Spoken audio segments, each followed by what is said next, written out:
This is St. Pete X, affectionately known as SPX. SPX brings you St. Pete's brightest business people, civic leaders, and citizens who share their insight and expertise as well as their love of our great city. SPX is presented by the St. Petersburg Group. Head to stpete.co to check out more episodes, and by St. Pete's most effective marketing agency, Big C. Browse to bigc.co to see their work. Now enjoy the conversation.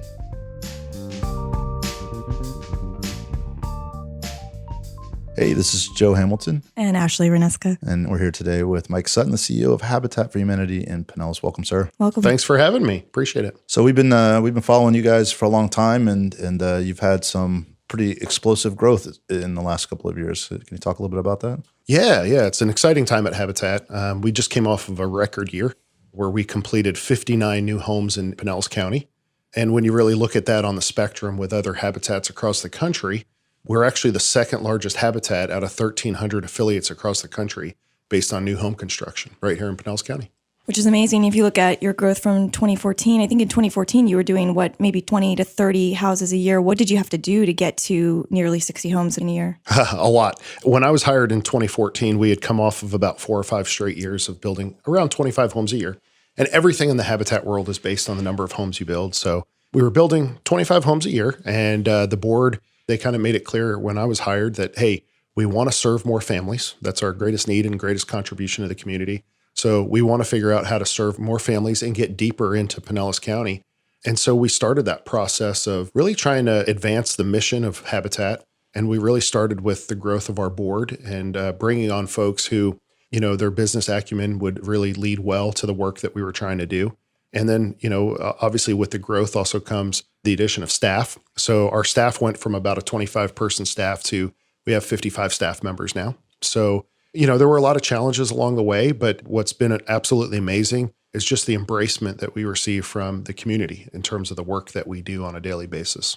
And your background prior to coming to Habitat in Pinellas was really strongly focused on the fundraising acumen side of a nonprofit, if that's accurate. So you move into a CEO position. Yep. How did you sort of handle moving into all of the administrative and wonderful executive aspects of CEO? When I was hired, one of the reasons that they did hire me was because of my fundraising background. So they knew as an organization to kind of get to that next level that the investment was going to need to be in the fundraising realm. So that was probably one of the main reasons I was hired. And it's been a fun transition. I never saw myself as a CEO of a nonprofit. I always thought that I would continue to advance my career in the fund development world, maybe go on to a university setting or a hospital setting. But this has been an amazing opportunity for me. This is the second Habitat affiliate that I've worked for. And so the opportunity to come back to Habitat was probably the most appealing piece.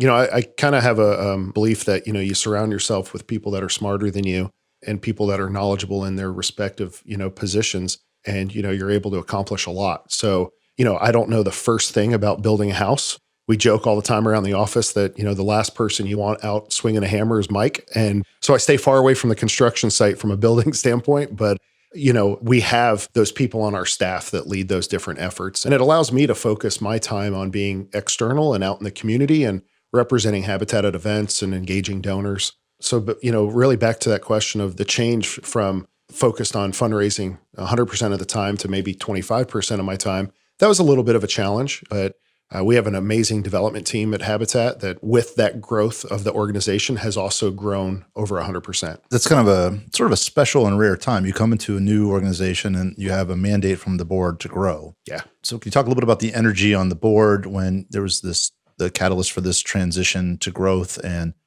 as you started bringing on some of these people, how did you sort of choose them? And then what were some of the tactical things that they did? And then did the board stay, did they accept moving into that growth phase as readily as they had hoped? Yeah. What was exciting when I did start at Habitat was that the board was 100% on board with the growth. So there wasn't this need to come in and really try to sell everyone on the fact that we needed to figure out how to serve more families. So that was one obstacle that was not in the way. But, my predecessor had been there for about 10 plus years. She did a great job running the organization and taking it from, a 1 to 2 home a year operation to building 25 homes a year, and really did a good job of kind of setting the organization up for success. So for me, I came into an organization that wasn't in disarray or wasn't in a bad spot. It was just, they needed that person to kind of take it to that next level. And so, we really took a look around the board table and, we had an amazing board and a group of folks that really devoted a lot of time to habitat, but the majority of the people checked the same box. And so we really needed to do some work to kind of diversify who was on our board. And I remember taking a look at our board. And again, this isn't a knock on, previous leadership, but, we're a construction company and we didn't have one person on our board of directors with construction background. So it was starting to kind of really look at those holes that we had as an organization. We needed, in order to raise more money and to be more visible in the community, we needed people that had a PR or a marketing background. We needed fundraising expertise. So we were able to bring people in who, had a passion for what they did and could help apply that to the mission of Habitat and be a catalyst for that springboard forward. It's interesting that you mention, sort of infusing the board with that acumen. You have a senior gift officer from a local foundation that serves on your board. How do you manage a potential conflict of interest when you bring acumen from the outside in? I think the idea there, we do expect a lot from our board members in terms of helping to open doors and, help us to fundraise. The agreement that we had with that board member was she has a background working for Habitat in another market. And so we wanted to be able to use her almost in like a consultant type role. We know that, being a member of staff at Johns Hopkins, she's exposed to some pretty advanced practices in the fundraising world. So really at the end of the day, she talked to her folks at All Children's and, our board doesn't look at it like a conflict because we're not asking her to go out and make asks for us. We're not asking her to bring in donors for us. What we're asking her to do is to help validate us as an organization by providing us with, knowledge and guidance. And she's there really to as a support mechanism for our development staff. I guess at the end of the day, it would be hard to find people with that specific skill set that aren't actively doing that somewhere, right? To sit on the board. So I would say so. Yeah. Kind of have to make the best of it. Yep. And how about the construction folks? How do they influence? What is the impact that they've had on the build costs, build quality, or the efficiencies there that you've seen? It's interesting. We build a very strong quality product, in my opinion. Our homes typically, when all said and done, the annual insurance premium is about $450 to $500 a year for a 3-bedroom, 2-bath home with a 1-car garage, which really speaks to the quality of the house that we're building. We've stayed true to that. That's kind of the focus. When you're driving down the street, we don't want people to say, oh, look, it's a Habitat for Humanity home. We want our homes to blend in with the community. We want them to be a home that, is there 30 to 40 years from now when that homeowner pays off that mortgage. So we've had to adjust as the market has adjusted. Obviously, labor and materials have increased significantly over, especially the last 12 months. We're seeing them higher than ever. So, it forces Habitat to be creative and innovative in the way that we do things. So we've had to look at, things like looking at the pitch of the roof and doing things differently and, the type of materials we're using in the home. We used to put tile floor throughout the home, and we realized that a lot of our families, after they moved in, would want to carpet the bedrooms. And so it's an added expense to put tile throughout the house. So we've kind of tailored that back and started putting carpet in all the bedrooms. And there's a savings there to Habitat. And just doing things differently. We used to have laundry rooms in our houses. We eliminated those and we moved the laundry facilities out into the garage. That saves about $3,500 a house. You do the math, times 60, that's a significant amount of savings. When really at the end of the day, we're seeing that on the back end with the increase in materials and costs. So, that's probably our biggest challenge and struggle moving forward is, if the market continues to trend upwards the way it has been, how do we as an organization continue to keep our product affordable to serve the families that we serve? Or do you explore other avenues of potential earned revenue with Restore and some other efforts to support that? Yeah, so the Restore has been a huge generator of revenue for us. I think that that's definitely an option to continue to try to grow that footprint. We're starting to have conversations around tiny homes, container homes, looking at things a little bit differently. Personally, I don't want to be the Habitat affiliate out there that is the first one to do that. I'd rather see someone else do it and then we can learn from their mistakes. And with 1,300 habitats across the country, I'm sure that we're going to start to see some of the major market Habitat affiliates start to dabble in some of those things. So we most recently started to get a couple of years ago into multifamily housing. And so we started to do some townhomes. We're about to build 4 villas on the south side of St. Petersburg off of 22nd Avenue South. And so that's a little bit different for us. And that's actually a big movement for the families we serve. The majority of the families that we partner with, their true American dream is still that 4 walls, single family home, detached, and so to really educate them on the benefits of a duplex or a villa type style or a townhome can be challenging at times.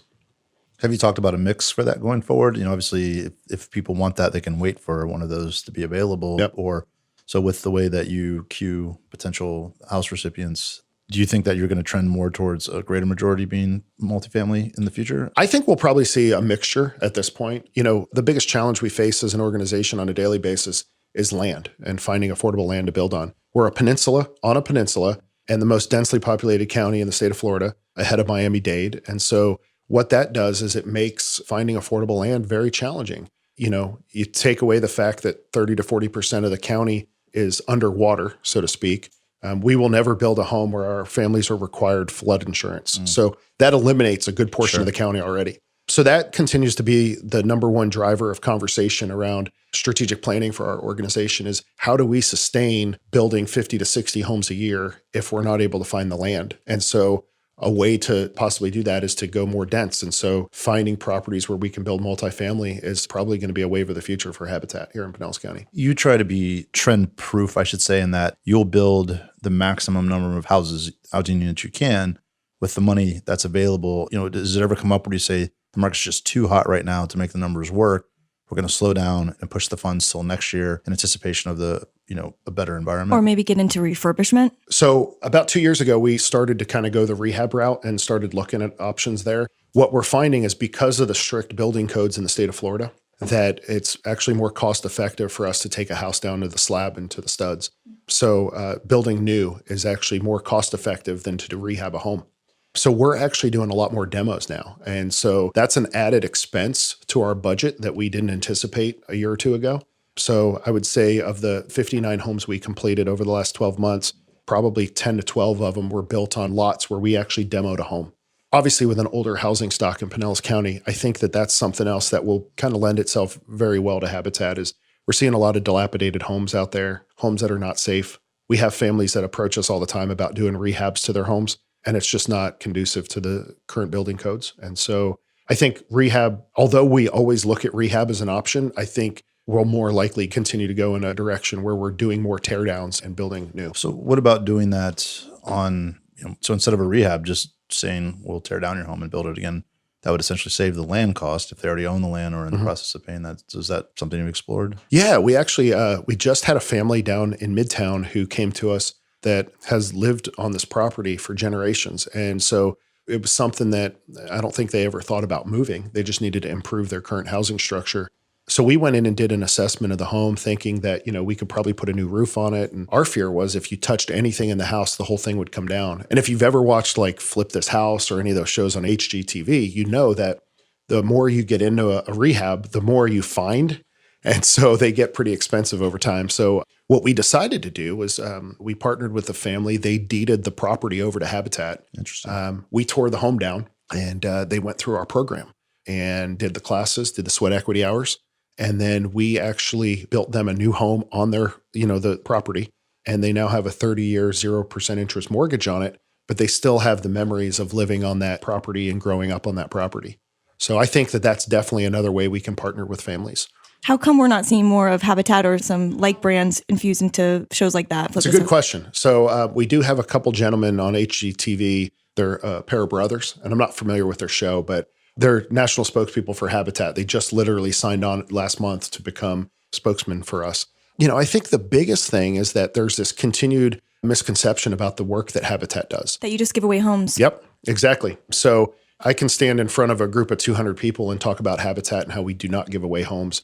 And 70% of them will walk out of the room and not take that into account, that no matter what we tell them. So that's something that we struggle with from a messaging standpoint. And, I think all nonprofit organizations probably have misconceptions associated with their organization. Ours happens to be that people think we build homes, give them away to the needy, to the homeless, and they're free.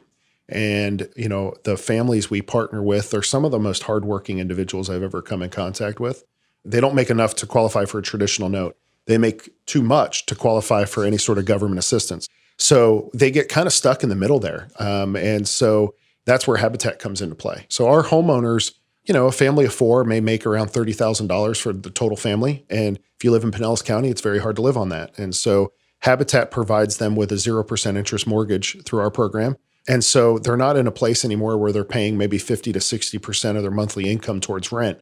Our idea is to get them below 30%. And so they're, at the end of the day, saving a significant amount of money while they're also building equity, and they're contributing to the tax base with their home as well. I like the idea. I think if you're not going to take the lead on tiny homes, then you should take the lead on the HGTV habitat show. I think at least No a local doubt. show, at least, start conceptualizing this now. Yeah, educate and, get attached. I mean, that's telling a story and getting people to identify with the people that are actually receiving it, understanding them, understanding the process. That's a big challenge. And if you can do that and entertain and inform at the same time. Well, if you met some of the characters that we work with, we probably could have a reality show. And I think it'd be a lot of fun, actually. I was going to say, Mike, you probably don't wield a hammer when you're building, but I could probably see you doing demo all day. Oh, it'd be so much fun. I mean, dude, what a stress release. Just give me a hammer. Yeah, just and get put out of me the at way. it. Get out of the way. Well, it's interesting too. I would assume that if you're dealing with the working poor, especially in this community, Midtown and some other neighborhoods, the amount of single parent households that exist, and now, with the idea, the concept of multifamily homes, what a resource you're giving potentially a single mom who's working maybe, multiple jobs to support a family, now access into a community, right? Yeah, 80% of the families we serve here in Pinellas County are single moms. From time to time, we'll serve a single dad, but the majority of the families we serve and partner with are single moms. There's a huge need. That's actually a passion of mine, is kind of, working with the fatherless. And I was with Big Brothers, Big Sisters before Habitat. And, the lack of male role models out there is significant, especially when you look at the African-American community.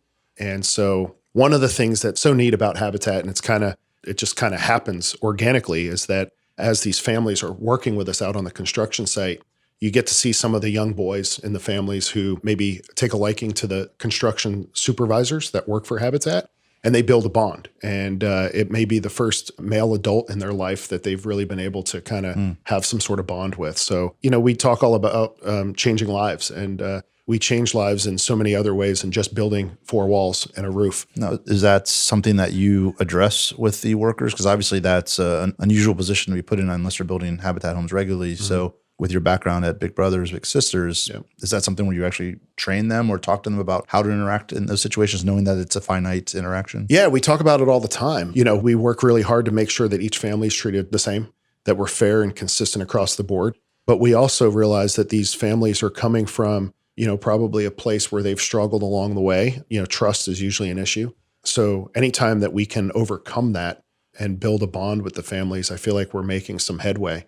One of the toughest things that we have in front of us as an organization from an HR standpoint is actually hiring construction site supervisors. And we have about 12 of them on our staff. And the reason it's so tough is because I can go out and I can find somebody all day long that can build a house.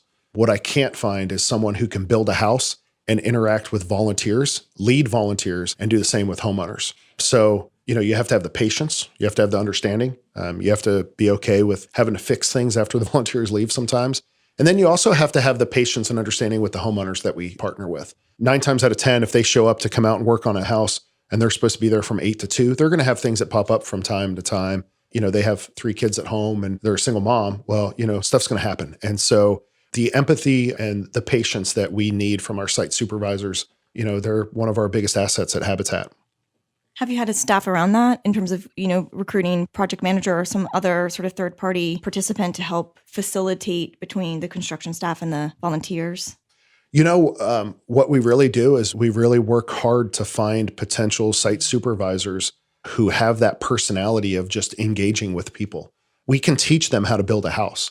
We've actually hired a couple folks as site supervisors who, maybe we saw them swing a hammer and we're like, okay, their form is good, but maybe they don't have the experience of building a house. We can teach them how to build the house. We can't teach them how to interact with people and provide that high level customer service and beyond, those 6 or 7 hours every day that they're leading volunteer crews and interacting with our families. So if you think about the recipients, or you call them partners, if you think about do you call them partners? Yep. Partner So families. if you think about the partner families that are involved with the program, they have 360 hours of contribution, sweat equity in the project. They have to participate in seminars and classes. 20 classes. To advance themselves and to set themselves up for success. You expect a considerable amount of buy-in from your board, fiduciary perspective and involvement perspective. So now coming into leading double the amount of staff that you've had, talk to me about how you manage and how you've maybe you drop the hammer there. I think, again, it all goes back to what I said earlier about really surrounding yourself with strong leaders. I never pretend to be the smartest person in the room, and I never pretend like I have all the answers. And so I really lean pretty hard on my leadership team at Habitat. And they've really embraced it and stepped up. I've recruited a number of folks to come work at Habitat over the last few years that, have been transformational in terms of what we've tried to do. And that ends up trickling down. I think at the end of the day, the thing that I preach to our leadership team the most is you got to be carrying the Habitat flag. We can sit in a leadership team meeting, we can disagree all day, but when we all walk out the door, we're all carrying the same flag. We all have to be on the same page. And, staff sees that, volunteers see that, donors see that. And, it's the organization and the culture we've tried to build there that, we are an organization that's trying to help families. At the same time, we're a business. Just because we're a nonprofit, I feel like a nonprofit is it's a tax status. It's not a business model. So we can't, lose money. We can't always run with no profit. And so, it's really been a matter of a culture shift for us. And it's forced me to change and learn along the way as well, especially as a first-time CEO. I've been fortunate that I've had a lot of mentors in my life that have helped, I can bounce ideas off of. My board has been nothing but supportive. Absolutely amazing board of directors that really allows me to run the organization, but then they're there to be that advisement that may be needed from, time to time. With all the waves that you're making, doubling the size of the organization in a competitive market, is this Habitat national taking notice of people starting to make pilgrimages down here to see how you did it? I think so. Yeah. I mean, I get phone calls probably, 1 to 2 a week from other Habitat affiliates asking, how did you do this? How did you do that? We recently did a project with Lady Antebellum that came in town, and the band came and built with us on one of our sites. And that was all facilitated through Habitat International. So, when you're one of the high producing organizations in the network, the national organization or international organization, they rely on you a little bit too, because they know that you're going to do what you say and say what you mean. Was that through a board connection? Was that through HSN? It was a partnership through HSN and Habitat International. Smart. That was really smart. Yeah, it was really neat. So different experience. It was like paparazzi out on the job site, but I think everyone embraced it and had a lot of good fun with it. Would have made a great episode. Yeah. Joe's busy concepting this whole idea right now in his head. I'm like, where's my GoPro? I'm in. I'm getting a great education on Habitat. From an international perspective, you spent some time in Nicaragua. Share with us some highlights from that. It was an amazing trip.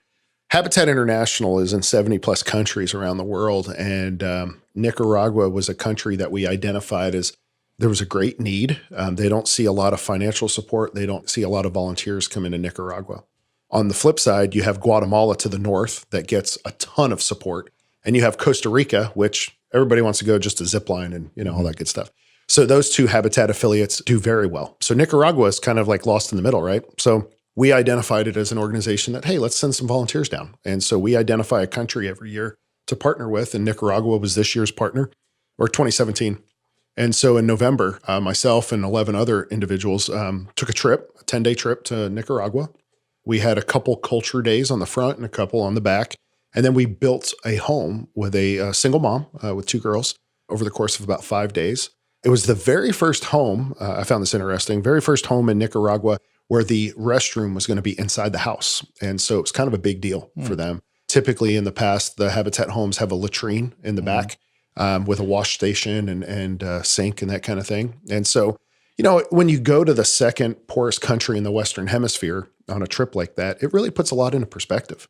The people, relatively speaking, do not have much. And yet they are just so happy to just be alive and spend time with their family and their friends. And it's a different culture. It's obviously a much slower pace than the hustle and bustle of the United States, but it was definitely a rewarding project. It was life-changing in a lot of ways. The way that you're able to bond with the family. I don't speak any Spanish. I knew El Baño and Cerveza, so I could find the bathroom and a beer. Well done.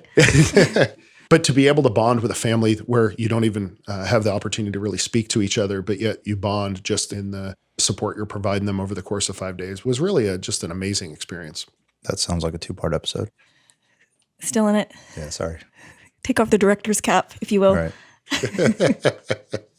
I'm actually really curious about the Restore. And can you talk about its evolution, specifically, the vision behind the products, and then as it's grown in success, are you expanding out the types of products that you offer?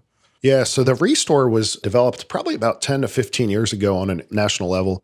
as an opportunity to raise more revenue for the affiliates. So it's a programmatic arm of what we do. It's not a separate company, not a separate organization.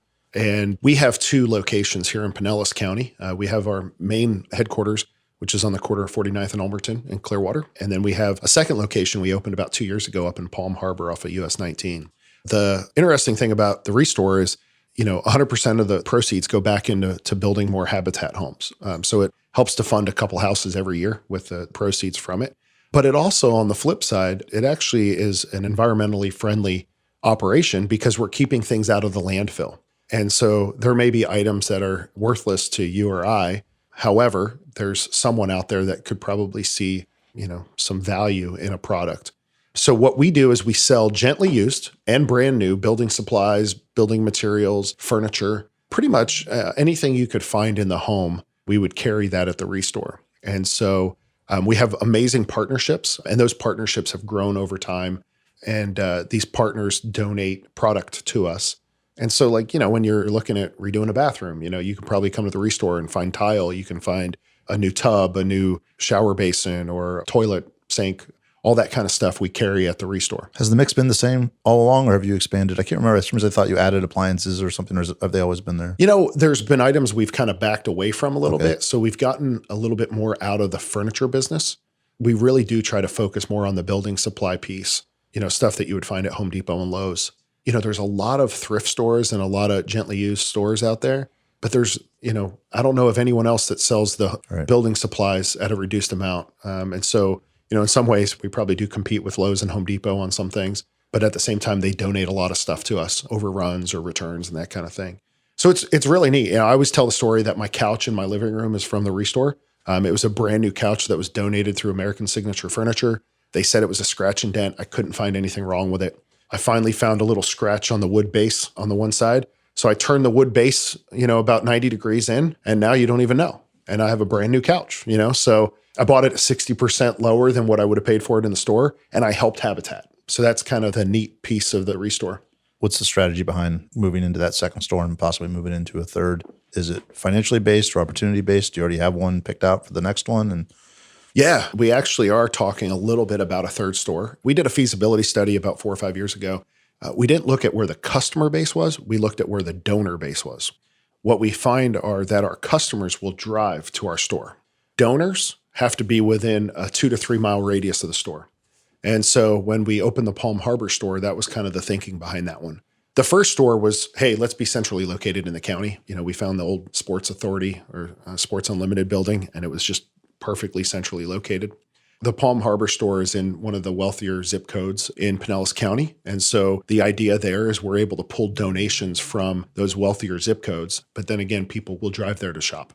Got it. And do you have any kind of mechanism for picking up things and bringing them to the store? We do. We have 3 trucks that operate 5 days a week, and that you can schedule a pickup. So we'll come to your home, we'll come to your business, and we will pick up your items. And so we try to make it as easy as possible for folks that do want to donate. And all this information will be in the show notes page for anyone listening to contact the Restore and get a pickup schedule. Perfect. There are several ways to skin a cat. So driving philanthropic activity through the Restore efforts, certainly through individual contributions, through foundations, very strong in the event space. In fact, $500,000 plus in revenue in the event space. And you're notorious for this infamous gala where you have your sponsors participate in a contest, if I'm not mistaken, an interior design contest. Yeah, there's a lot of galas out there. And is it gala or gala? Gala.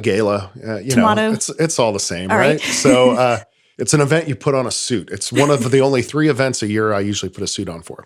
So our event, it's called the Blueprint. And the idea or the conception of it came through a woman by the name of Laura Fage, who is an event planner here in St. Petersburg.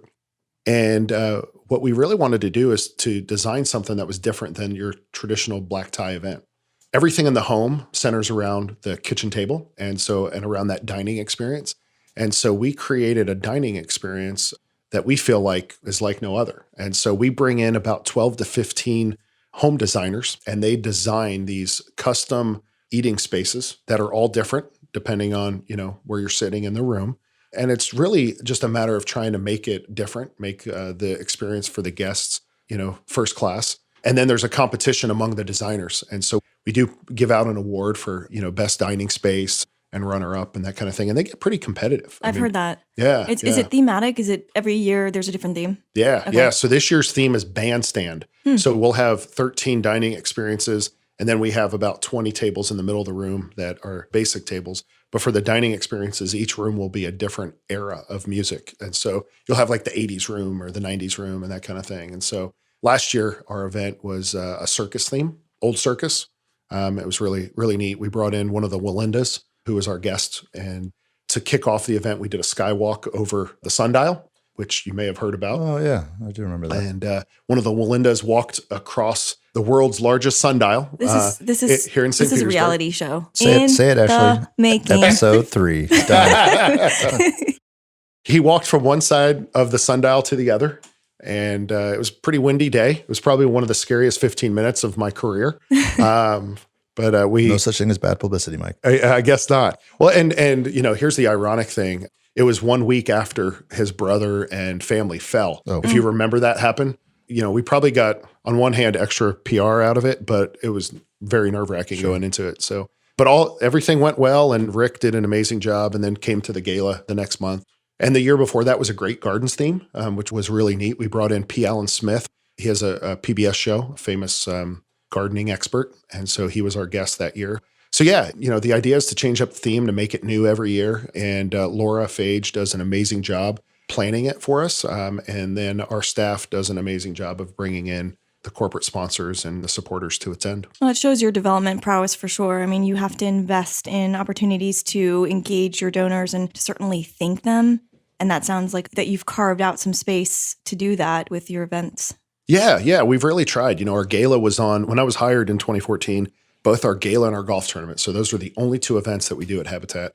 Both of them were on life support. The gala, it kind of got tired, and just like, a lot of organizations struggle with that sometimes. And then our golf tournament was more of a fundraiser than it was a fundraiser. But if you're going to allocate that type of time and energy towards an event, there has to be some sort of return. So both events, you fast forward 4 years, and both events are tremendous revenue generators for us. But at the same time, we've built the mission component into it where we feel really good about putting on the event. It's not just about the money. It really does give us the opportunity to educate the public and educate our attendees about what we're doing in the community. So what's, beyond the obvious, we'll say, what's the hardest part about your job? What's the thing that people wouldn't expect to really be either gut-wrenching or just way more difficult than you thought it would be? Does anything come to mind? Besides multiple pitches for a reality show and diplomatically declining. You've handled that very tactfully, by the way. I would probably say it's the balance of running the organization and the HR component. I want nothing more than our employees to love every day at Habitat. I take it personal when someone's not happy in their job. I wish we had more resources to be able to provide the most fun and enjoyable work experience that people could possibly have. So that's probably the number one, I don't want to say drainer, but it's probably the thing that keeps me up at night.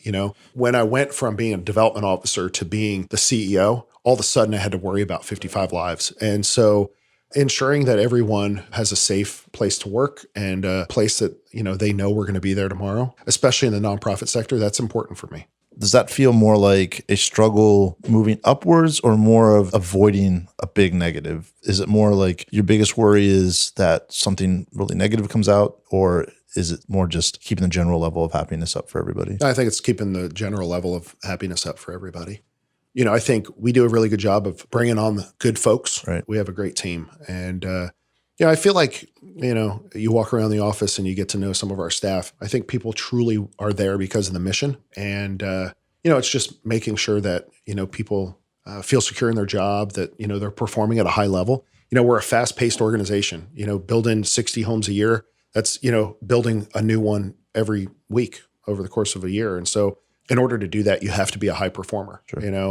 And you said HR. Actually, I think I heard you say PR, which is why I oh, asked the no. question that I'm way. sorry. I said HR. Yeah. Is it safe to assume that you have some employees that have been at Habitat for quite some time, even decades, and some that are really new? That can create a little bit of a cultural moment. Yeah, I would say the folks that work there have done a really good job adapting to the change and the growth, which is why they're there. We definitely have had, some struggles along the way, but people that buy into the direction of the organization, they end up overcoming that change and they adapt. That's really it. I think that you talked about messaging externally, and all nonprofits have it. It's the continually messaging internally, especially when you have operations integrating with fund development, integrating with, all layers of a nonprofit. You've been really involved in strategic planning for your association, and that at the highest level, it's probably articulated and communicated and even planned on with your board support, and just making sure that continuously filters down and there's rhyme to reason to why things are changing and why is this process going away and why is this person now telling me to do this thing, and understanding the bigger picture. I think many nonprofits struggle with that. Yeah, you hit the nail on the head. I mean, if you want to come to talk to our staff, you're more than welcome to. And vice versa. Yeah. But yeah, I mean, that's, we're always doing more with less resources, right? So especially in today's climate and environment. And so, I definitely think that's probably the biggest challenge is, staying out in front in terms of communication. I try to always operate with an open door policy.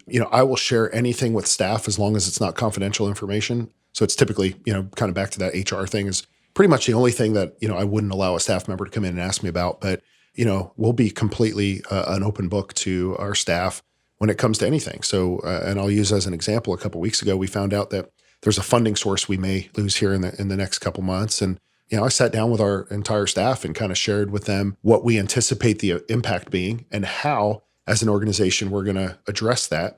But then we also gave everyone the platform to be able to contribute if they had ideas. And what came out of that conversation was pretty amazing, because we had a couple of individuals who came to me afterwards were probably the ones that I would not have expected to, because they tend to operate in their own silo, and were very vocal and wanted to figure out how they, in their role, could help us to make sure that, least impact as possible to the staff. Yeah, and any business that has a strong mission component, there's an emotional quality to some of those conversations, whether, somebody feels responsible for losing funding, or, somebody doesn't understand why your business model may be changing. I think that is also a layer of sensitivity that a new CEO, not new anymore, but you slowly have to build for yourself, is understanding that this is quite personal for many that have gotten involved with your mission for a specific reason, right? Yeah, when, my old boss at Big Brothers Big Sisters used to always say, it's not personal, but it is. And that's kind of the truth behind everything when it comes to, working with individual people. It is personal. It's their work environment. They probably spend more time at work than they do with family. They may not be doing it for the paycheck. Yeah. So there's a lot of different dynamics that play into it. And so again, trying to be as transparent as possible with staff, I think, does go a long way. And that's kind of institutionally baked in. Matt Spence shared a Dan Pallotta TEDx talk where he covered a lot of the, unfortunate double standards when it comes to nonprofits versus for-profits. And you expect pay to be modest, or you're not overpaying people to get the best talent. So there has to be some component of their soul in it. And so whenever you do that, then all the things you just talked about become heightened and, even more come more into play. Yeah. Dan Pallotta really talks about the competitive edge, right? So trying as a nonprofit organization to bring in the best talent as possible, but yet we're competing with the for-profit companies that can pay and offer so much more than a nonprofit does. So we really do have to rely on those people who truly have a heart for the work that you're doing. And so because we don't look at it like, hey, we're a nonprofit, we can't pay. We really do try our best to compensate, competitively. Our board, for probably the last 6 to 8 years, we pay 100% of our health insurance for our employees, which is a nice little perk. And I don't know of even for-profit companies that do that. So there's a lot of things that we try to make it flexible. Flexible work environment right now is huge for people. So flexible and a very generous PTO policy, there's different things that we can do as an organization to attract talent and to keep them. But that's, a continuing conversation that I think so many people are having, especially in the nonprofit sector right now, is, how do we keep the best talent that you possibly can? And how you safeguard for turnover. Some turnover is going to happen. And so you identify the spaces where you're likely to see that, albeit, efforts around training, efforts around creating the best culture and environment possible, and being able to continuously sort of work against that tide. It could be the nature of the nonprofit space specifically that sees turnover in the way that maybe for-profit doesn't. Yeah, I would agree.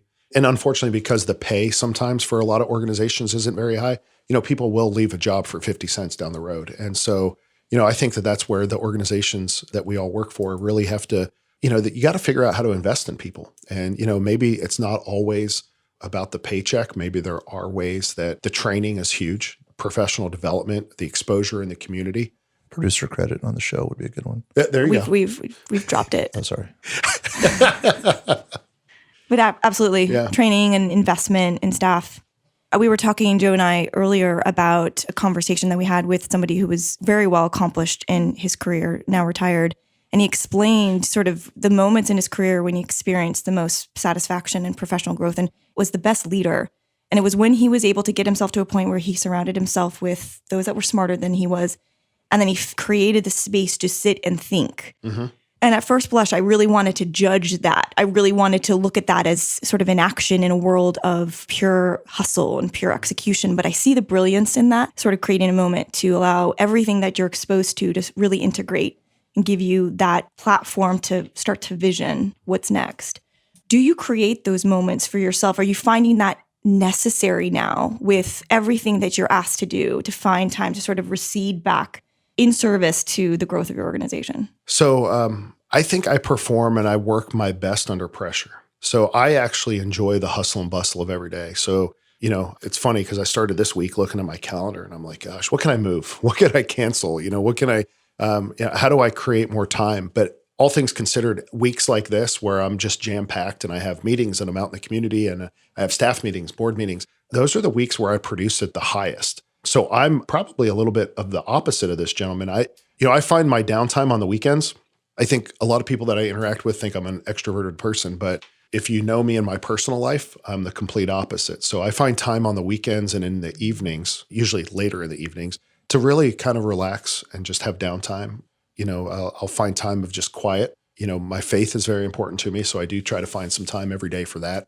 But, I think that, when it comes to my work schedule, and really that strategic thought process, I'm challenged by the everyday hustle and bustle of what we're doing and carving out that time in that to really be thinking about the future.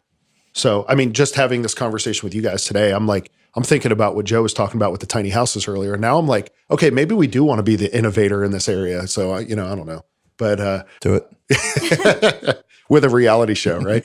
So, that's the transition into the CEO role 4 years ago was probably more difficult from the HR piece and dealing with the staff than personally. That piece of having you being the buck stops with you, does that grate, or what's the right word? I don't know. Does that press against your introversion more than the public speaking? How do you handle being an introvert who's in a high profile role with lots of people needing your... Yeah, if you talk to my family and friends, I think a lot of people will say like they can tell when I'm in work mode because I'm on, And I just think that that's kind of my personality. I like to learn about people. I like to interact with people. And so it doesn't feel awkward to me. Right. So, who I am in the workspace is who I am outside the workspace, just maybe a little bit more quieter or maybe a little bit more reserved. So where in the workspace, if I'm in a lunch meeting with 12 people around a table, I may be the one that has to kind of dictate or keep the conversation going on. In my personal life, if I'm having dinner with 12 people around a table, I'm probably the last one to speak. So again, it's a power move. You think so? I don't know about that. I'm probably tired from talking all day. But no, I think in all seriousness, it's strange. This role over the last 4 years has really allowed me to kind of get to better know myself. And that's one of the things I've come to learn is that, I recharge through downtime and quietness. Well, it's funny when you talked about your pursuit or your original pursuit of fundraising in the hospital space or the university space, those two spaces are the most notorious for being the most stringent, oppressive, structured, really the toughest fundraising gigs out there. Yeah. Yeah. From a measurement, if you don't hit goal, you're gone. Yeah. There's no real flexibility versus any other fundraising pursuit. Don't give me boundaries because, that's probably where I fail. I feel like most people have to sort of pushed and nudged into those roles, but you were going after it. I think at the time, that's what you just didn't know what you didn't know. Maybe. Yeah. I'm a big USF fan, went to school there and I always saw myself as, I could go raise money for USF. Like that'd be awesome. I'm passionate about the school, have season tickets for football and basketball, like I could do this, but yeah. I don't know. Now looking at it in terms of what I know now, Habitat's where I want to be. I love it here. I love, the Tampa Bay area. I've fallen in love with Pinellas County as someone who grew up on the Hillsborough side.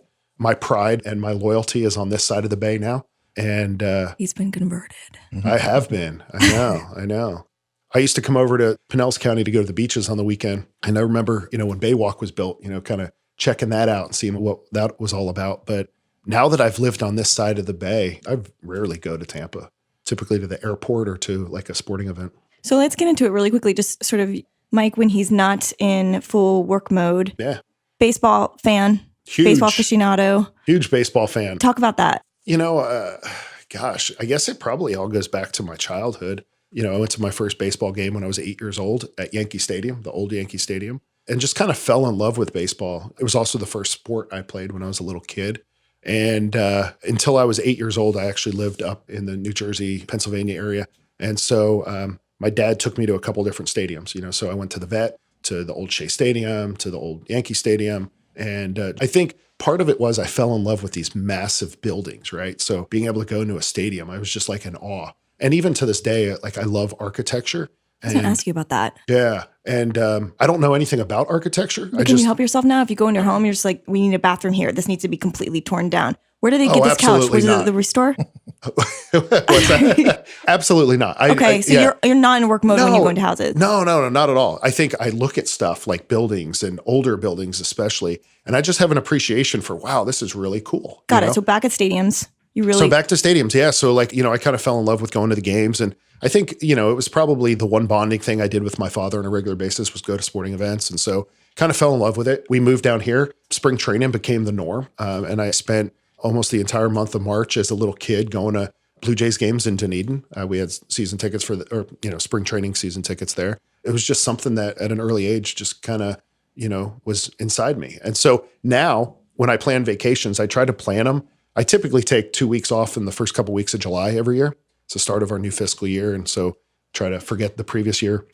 And I typically build in some sort of sporting event during my trip. So this year we went up to Chicago for 4th of July.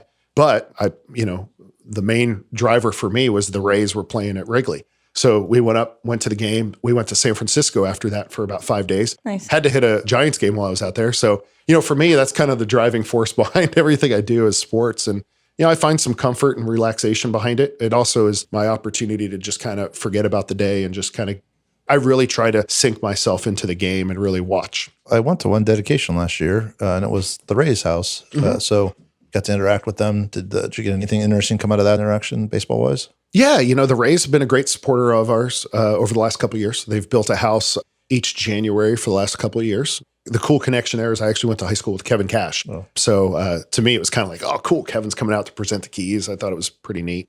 The Rays have been a very giving organization. Despite the attendance and despite that lack of revenue for them, they've found ways to invest back into the community and support organizations. We've been a fortunate partner of that. We've also partnered with the Lightning in a number of different ways. And we also have done a number of projects with Warwick Dunn, the former Bucks running back. We have a couple projects coming up in the summertime with him, and will involve a number of former NFL players and stuff. So I love tying in the sports component to anything that we do at Habitat. We had some of the USF football players out working on a house in Midtown a couple months ago. And so for me, anything that involves sports is definitely a passion. Was that ever a theme at one of your galas? That's a great idea. You haven't done it yet? No, but that might be the next one. You should come on the show more often. 2019. Just basically like the next 5 years. I'm telling you, 2019 might be the sports theme. Yeah. I might be the only one there, but that's okay. Some people are groaning somewhere. The Rays will definitely sponsor that. The Lightning will sponsor that. Yes. No doubt. No doubt. Yeah. And speaking of the Rays, I do want to I've become in last year a fan of Brian Ald's. Sure. I'm on several committees with him, and he has got a great mind and is not afraid to be contrarian and to speak his truth. And it's been a great thing to watch. So I see parallels between you and Brian, with all due respect, and there's a playful quality to you, right? There's an accessible quality to you. I can see you mentoring youth. I still think you probably should. I don't think you should let that go yet. I think you could be a really positive influence. I'm just giving you more advice. So first off, don't tell Brian you compared me to him, because I don't know how he'd like that. But the second thing, I do still mentor I had a little brother I was matched with when he was 8 years old, and he just turned 17. So he was home. He moved away a couple of years ago to go live with his mom. He was raised by his grandparents, and he was home over the Christmas break. We actually went to a USF basketball game, and it was just so cool to catch up with him. And fun. He's probably, outside of, my work career, he's probably one of the most proudest things that I have going for me is just to see him becoming this young man who wants to go to college. He wants to go to USF, which can't help but to think that was influenced a little bit by me. But, to see where he was at 9 years old, where he couldn't even look a person in the eye when he was talking to him, teaching him how to properly shake someone's hand, and to see him now and the confidence he has and just how smart he is. And he's so witty. That's probably the piece that I like the most is I can joke around with him and he gives it right back to me. So in a very respectful way though. And so I'm extremely proud of him. And that, as someone who has no kids, he's probably the closest thing I do have in terms of that. And there's definitely a sense of pride there. And so, I definitely see myself anytime I have the opportunity to mentor someone in the office or mentor someone, if it's a child or what have you, I love that. Right. I wouldn't be sitting here talking to you guys if it wasn't for people that invested in me. And, I credit my entire career and my life to the people that have, really invested in me. Well, that's a good segue to, we always do a shout out at the end of the show, an individual or organization that needs some love. Oh, geez. A person or organization that needs some love. Do you want to provide some clarity, Joe? Yeah, I mean, a person or organization that needs some love. I think Joe in the past has said a person, place, or thing otherwise known as a noun. A noun. So it could be personal life, professional life. It could be a colleague. It could be a mentor. It could be the only add-on is someone who does not get that attention naturally, right? Yeah. That just maybe deserves a little more than they're getting, or just you appreciate them in a way that the world may not. Okay. I think Jeff Brandis talked about the spouses of those that are involved in the legislative process. So it could even funnel down. Can't That's talk already been about taken. politicians' wives. Sorry. I do not want to talk about politicians' wives. That's already been taken. It's already been claimed. Yeah. There's a person that's definitely been a huge influence to me over the last 4 years and was really there to encourage me when I was going through the application process at Habitat, which was not short by any means. It took about 9 months from the first interview to the time I was hired. Her name's Nancy Ryneska, and she is a CPA here in Pinellas County with PDR. She's very involved in North County and a number of different organizations. She actually does the audit at Habitat, so she's very familiar with the work that we do. But, I see her as a mentor and as someone who, I can always bounce ideas off of. It's challenging sometimes when you're the CEO of an organization.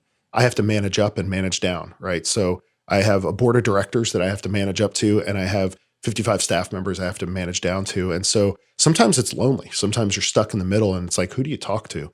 There's certain things I won't go to a board member about, obviously. And I definitely, when I have like an HR issue or something, I can't talk to staff. I don't have a peer. And so, having folks like Nancy, and there's a few other folks too that, I can bounce ideas off of, that it goes a long way. So, I would say, Nancy Ryneska has been very instrumental in my career. Carol Haig, who is the president and CEO of the Clearwater Regional Chamber, which I'm on that board. There's a few other folks. Ed Drosty, one of the founders of Hooters, is a big mentor of mine. Bill Brand, who's the president of HSN, who, Joe, you've met before. Mm-hmm. So I would say, those 4 individuals have probably impacted my life and my career very significantly over the last few years. Great. Well, congratulations for the last 4 years. You actually managed out with Joe and I today in terms of helping to facilitate some of our nuttiness, but great conversation. Thank you so much. Hey, thanks for having me. This has been a lot of fun. Appreciate it. Appreciate it. You made it to the end of another great episode. For show notes, head to stpete.co to the show notes page, which includes links to all the resources mentioned in the show, as well as quotes and key insights from the show and information about the guest and the host.